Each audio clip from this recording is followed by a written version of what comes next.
Dear friends, today it has come in the newspaper about the sudden demise of Sri Swami Agnivesh. You may be knowing Swami Agnivesh is originally from Andhra Pradesh, from Srikakulam district.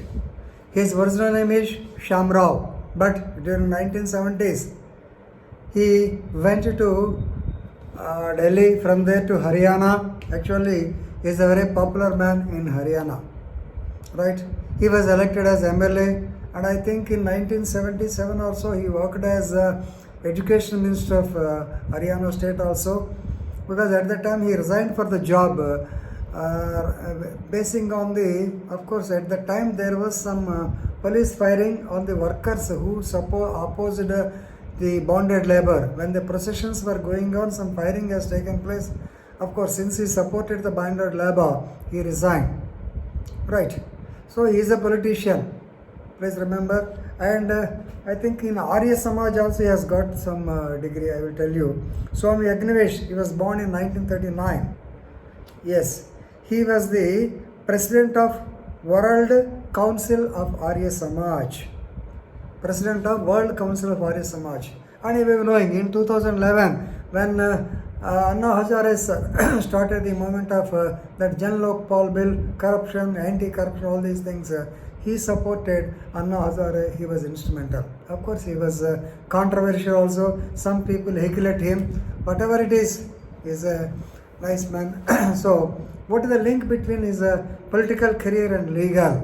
That's whenever we hear about the so-called great man Swami Agnivesh, then we have to be remembered of the very famous case law called as Bandhuva Mukti Morcha versus Union of India 1983. Because Swami Agnivesh was very popular. 1 minute.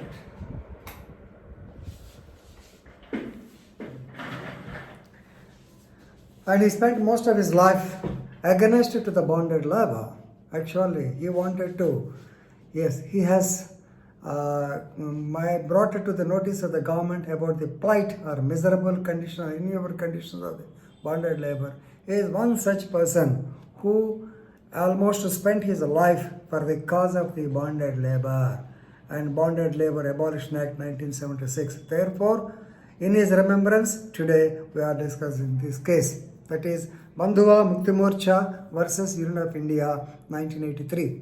Actually, Bandhuva Mukti Morcha was organized by Swami Agnivesh, and this organization filed a public interest litigation during the year 1980s. That was the initial stage of the so-called public interest litigation framed by Justice P.N. Bhagavati. Whether it has to be considered as a public interest litigation or not, it was doubtful. In those days, Bandhuva Mukti Morcha, they filed the petition before the CJI, right, that there are large number of laborers from different parts of the country working in some of the stone quarries in Faridabad district. So, most of the workers, they are from of course, they are working in in and around Faridabad district. There are so many limestone quarries, right? So now they have actually shown the plight of the people. So now they are working under inhuman and intolerable conditions, and a large number of them actually they are bonded labor. What is bonded labor? Forced labor, slavery, servitude, all these words come from the bonded labor. Because once it is, already I told you, bonded labor means it's the relation between the debtor and the creditor. So the creditor will go there, give some advance and bring the people and ask them and make them work. So without any timings, all these things. Now he has highlighted, this organization has highlighted. So even though at that time the government, because 1950 the constitution has come into existence, even though they have made so many provisions, welfare measures for the workers, but they are not implemented. So number one is Mines Act 1952. Haryana Mines Act is also there. So that is totally violated. Second is Bonded Labor Abolition Act 1976. Then they have provisions of Workmen's Compensation Act, Employees State Insurance Act, Payment of Wages Act, Maternity Benefits Act. All these things they have violated.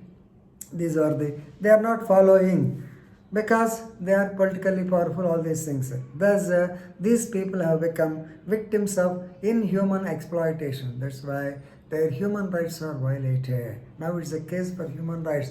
Please remember, whenever you hear of the child labor, bonded labor, and inhuman and intolerable conditions of work, definitely you can mention this case along with the People's Union for Democratic Rights versus Union of India, that is Asiad case. Both these cases are most important cases.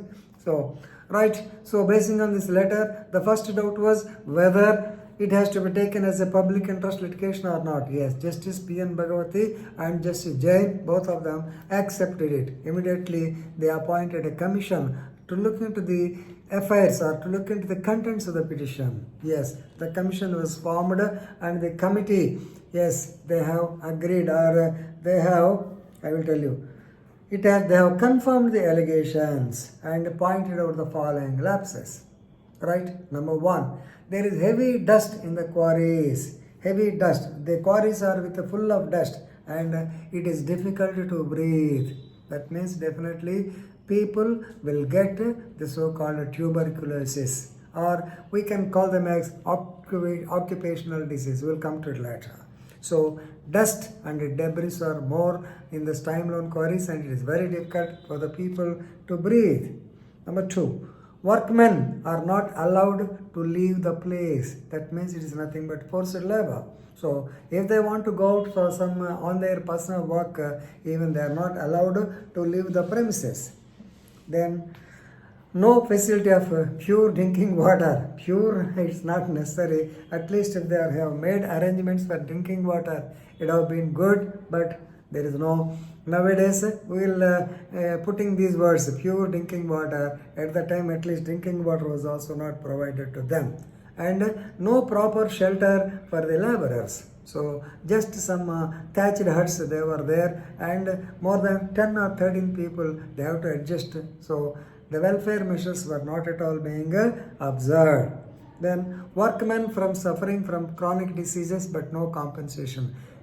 Previously I told you the occupational diseases. Because since you work in the limestone quarries, normally you will get the so-called TB. Same is the case with Markapur area. People working in the slate factories or the tiles factories there, definitely they are affected with the bronchitis, asthma or breathlessness. Right, nowadays please remember COVID-19 is very dangerous. It is affecting the lungs. Right, so no compensation is being given to them. And next point, no compensation in the case of accident. There are certain layers, they will fall down in the stone quarries and some people will die but no compensation. And even no medical facilities for the treatment. Now, after seeing the report, the court has taken discussion and the court held that the violation of Article 21, that is right to life, right to privacy, right to liberty. What is right to life? Already Justice Bhagavati asked, right to life means not mere animal existence, just taking water or taking food and living. There should be some conditions, at least roti, kapda or makan should be there. So minimum wages have to be provided. Minimum, at least, even though not living wages, at least minimum wages should be provided. An employee should be compensated whenever there is an injury. Of course, nowadays the public liability insurance has also come into existence.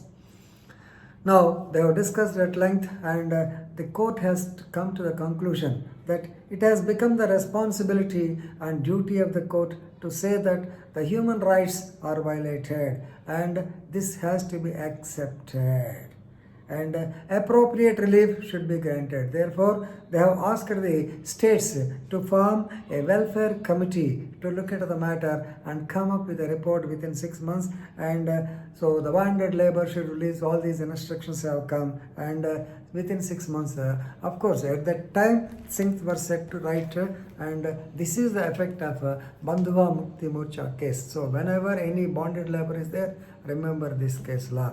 So let us hope that, of course, may his soul rest in peace, Swami Agnivesh. And this is the very best case for human rights. Please remember and write in your answer sheet. Thank you.